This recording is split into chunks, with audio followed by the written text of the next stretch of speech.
Assalamualaikum warahmatullahi wabarakatuh.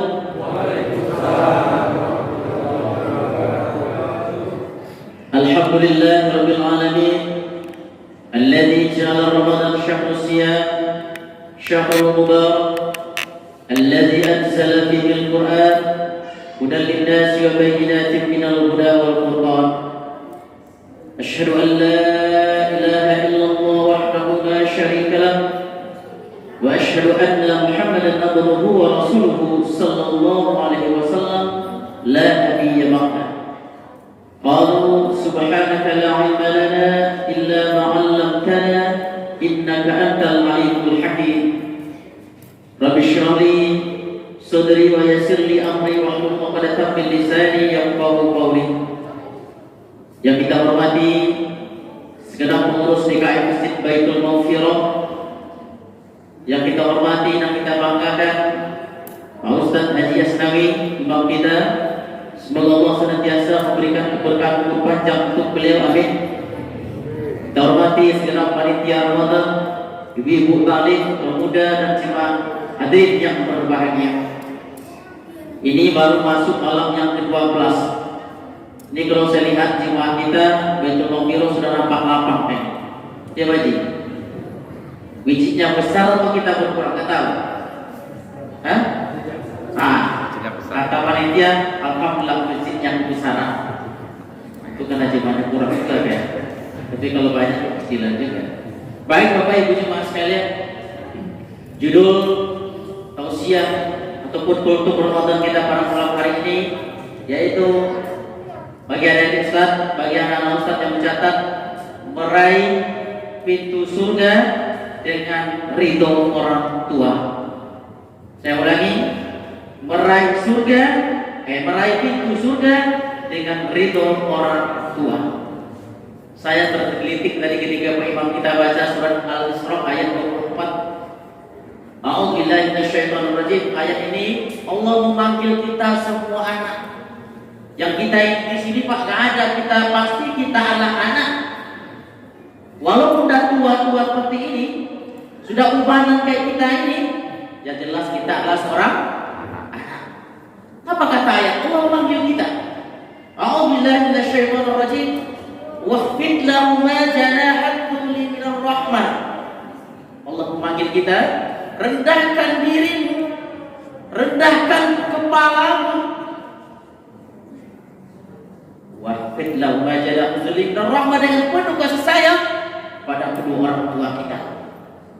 Bapak Ibu jemaah sekalian, kita yang hari ini sudah S1, S2, S3 dan segala macam, kata Allah, sementara orang tua kita hanya orang bodoh yang tinggal di kampung sana. Kata Allah, waqfid lahum ajanaha dzul, rendahkan dirimu. Kita yang di sini pejabat tinggi, pegawai negeri, sementara orang tua kita hanya di kampung sana, hanya sebagai petani miskin. Kata Allah, waqfid lahum ajanaha dzul. Gak perlu kita sombong dengan kedua orang tua kita. Pada suatu hari Bapak Ibu sekalian, Imam Abu Hanifah ditanya oleh uminya, oleh ibunya, Hai Nu'man, Imam Abu Hanifah ini Pak, tuh nama aslinya Allah Nu'man bin Sabit.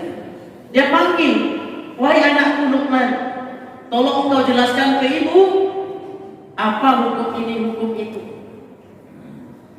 Lalu Imam Abu Hanifah gak mau jawab. Lalu dia panggil muridnya yang bernama hari ini yaitu Abu Yusuf. Dia panggil Abu Yusuf, "Tal, sini. Tolong kau jawab pertanyaan ibuku yang beliau tanyakan hukum ini, hukum itu." Lalu Abu Yusuf menjawab pertanyaan dari imam besar. Ingat Bu, Imam Abu Hanifah ini imam yang terbesar, syekh yang terbesar di zamannya. Bahkan ini termasuk 4 mazhab yang terbesar di Indonesia ini. Ketika Abu Yusuf selesai menjawab pertanyaan ini, imam tadi lalu bertanya kepada syekh, "Ya syekh, kenapa engkau menyuruh saya menjawab pertanyaan ibu?" Lalu Imam Abu Hanifah menjawab, "Ya Abu Yusuf, saya tidak mau menjadi guru bagi orang tua saya. Saya nggak mau ketika saya jawab pertanyaannya seolah-olah saya ini adalah seorang guru bagi dia. Coba segitunya, Pak. Segitunya coba. Sedangkan Allah Subhanahu wa taala mengatakan, "Waqfid lahum janaha dzulli minar rahmah." Rendahkan dirimu di hadapan keduanya. Satu. Yang kedua, kalau saya tanya bapak-bapak, khusus kita laki-laki, kenapa kadang-kadang orang tua kita tak bisa betah tinggal di sana, betah tinggal di kampung sana yang hanya kadang-kadang rumah tua yang sudah lama nggak direnovasi, ketimbang kita tinggal di batang rumah bagus. Kadang-kadang dia mau mengganggu kebahagiaan kita, gak mau dia membantu, apalagi seorang istri. Mohon maaf, kadang-kadang kedatangan mertua kita itu kadang-kadang masalah baru dalam rumah tangga kita. Wallahi, bagi bapak-bapak yang hari ini masih takut berbakti kepada orang tua hanya gara-gara takut kepada istrinya, ingat, surga kita gak diletak di kaki istri. Bukan. Surga kita di sini adalah letaknya di kaki orang tua kita. Maka Allah Subhanahu wa taala penulisan tadi mengatakan, "Sakiyun abdu." Celaka bagi seorang hamba. Adrakal walidain aw ahaduhuma, dia temui, dia berjumpa dengan kedua orang tuanya atau salah satu dari mereka.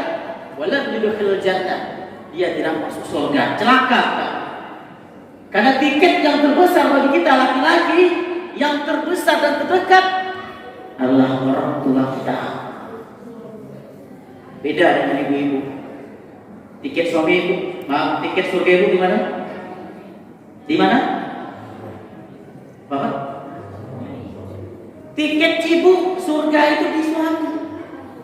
Tiket suami di orang tua. Itu harus kita paham. Terutama ibu. Bahkan salah satu diriwayatkan oleh salah seorang teman kita bahwasanya ada seorang laki-laki bertanya kepada Rasulullah, "Ya Rasulullah, ahakku, siapa yang paling berhak mendapat bakti saya? Siapa yang paling berhak mendapat penghormatan saya?" Rasulullah menjawab, "Ummuka, ibumu." "Summaman?" Siapa lagi? "Ummuka, ibumu." "Summaman?" "Ummuka." Baru sebutkan setelah itu apa? Tiga menit satu. Kenapa Allah angkat derajat seorang ibu 3 kali lebih tinggi daripada seorang ayah? Karena sering kita lihat, Bu, Bapak Ibu sekalian, sudah dengan pengajian-pengajian, ada 3 pekerjaan yang dilakukan oleh seorang ibu yang tidak mungkin dilakukan oleh orang lain walaupun adalah seorang ayah kita. Pertama, ibu kita mengandung. Gak mungkin orang lain mengandung kita, mustahil. Yang kedua, setelah mengandung, melahirkan. Gak ada orang melahirkan laki-laki. Dulu ada pernah dengar cerita, itu ada hoax, ada seorang laki bertelur kan? Dengar gak? Ya. Kalau laki-laki punya telur, iya. Tapi kalau laki-laki bertelur seperti ayam, mustahil. Yang ketiga, ibu menyusui kita. Inilah derajat wanita. Seorang ibu, insya Allah 3 kali lipat, 3 kali tinggi derajatnya dibanding seorang ayah. Maka ibu sekalian, kalau kita punya anak, punya mertua, coba kalau kita ikhlas membantu suami kita berbakti kepada orang tuanya, insya Allah anak kita juga akan berbakti besok kepada orang tuanya. Ingat itu. Paham, Bu? Paham? Oke, yang ketiga. Kasih berapa menit ini kasih? 15. Habis? 15. Jalan 10 menit atau 15 menit. Bapak Ibu jemaah sekalian, doa si orang ibu durhaka kepada orang tua itu, Bu, Allah akan segerakan azabnya. Allah majukan azabnya. Makanya kita hari ini walaupun sudah tua, daubanan kayak gini, kalau orang tua kita masih hidup di kampung sana, tolong bikin dia tersenyum, bikin dia ridho. Kenapa? Ridho Allah tergantung pada ridho orang tua kita. Murka Allah tergantung kepada muka orang tua kita. Maka jangan sampai kita buka lembaran baru dalam kehidupan kita. Jangan pernah kita membuka hari yang baru dalam hidup kita ini kecuali membuat mereka itu terlebih dahulu. Insya Allah dalam keluar tua kita hari itu gak akan pernah ada hari sial itu untuk kita. Karena janji Allah seperti itu. Gak ada bakal hari naas itu untuk kita. Karena sudah kita ambil betulnya. Orang tua kita, lagi di bulan Ramadan juga sekalian, mereka itu gak butuh uang kita betul. Uang itu kecil baginya. Yang dibutuhkan kita hadir bersama mereka. Hadir bersama mereka, walaupun tidak beradu fisik barangkali, setidaknya kita dengar suara kita, itu pun sudah cukup. Maka Allah Subhanahu wa taala, apalagi mereka sudah tua renta. Kata Allah yang dibacakan imam kita juga tadi, imma yablughanna 'indakal kibaru ahaduhuma. Ketika engkau telah menjumpai mereka kibaro, itu sudah sepuh. Ini ujian kita bagi laki-laki. Ujian bagi kita laki-laki. Fala taqul lahum, jangan pernah kamu katakan cis kepada kamu. Karena orang tua kita yang sudah tua ini Bapak Ibu sekalian, itu akalnya sudah kembali ke jalan ke anak-anak lagi. Sikit aja ngomong dia tersinggung. Sikit aja ngomong tersinggung. Bahkan di Batam cuma kali seminggu, 2 minggu gak ketemu pulang. Banyak alasan. Ingat sapinya di sana, ingat kebunnya di sana, macam-macam. Kenapa? Karena dia tersinggung dengan tingkah laku kita. Bapak Ibu jemaah sekalian, terakhir saya ingin cerita sedikit. Ini cerita insyaallah asli. Gimana jangan kau doa yang baik, bahkan doa yang jelek pun kadang-kadang Allah kabulkan. Maka kita orang tua, terutama ibu, tolong dijaga mulutnya ke anaknya. Dulu pernah di kampung tuh masih SD saya.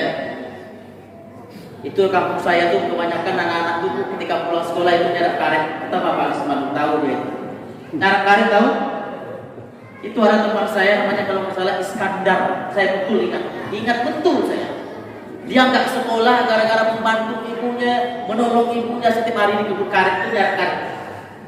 Entah apa salah mungkin Bapak Ibu sekalian, terlontarlah kata seorang ibu yang barangkali itu tak pantas diucapkan dengan anaknya apa? Nah, kalau engkau mati besok, beritik saya. Wallahi betul. Kalau engkau mati besok, tolong engkau mengeluarkan air susu yang pernah kamu minum dari ibu. Itu udah kelas 6 SD. Di mana air susu? Itulah doa dimintanya seperti itu. Qadarullah Bapak Ibu sekalian. Gak lewat 3 bulan setelah ucapan itu anaknya demam panas. Qadarullah meninggal. Wallahi ini ketika mau dikafankan itu air susu Masya Allah berember-ember keluar. Di mulutnya ini keluar. Dikafani keluar, muntahkan lagi.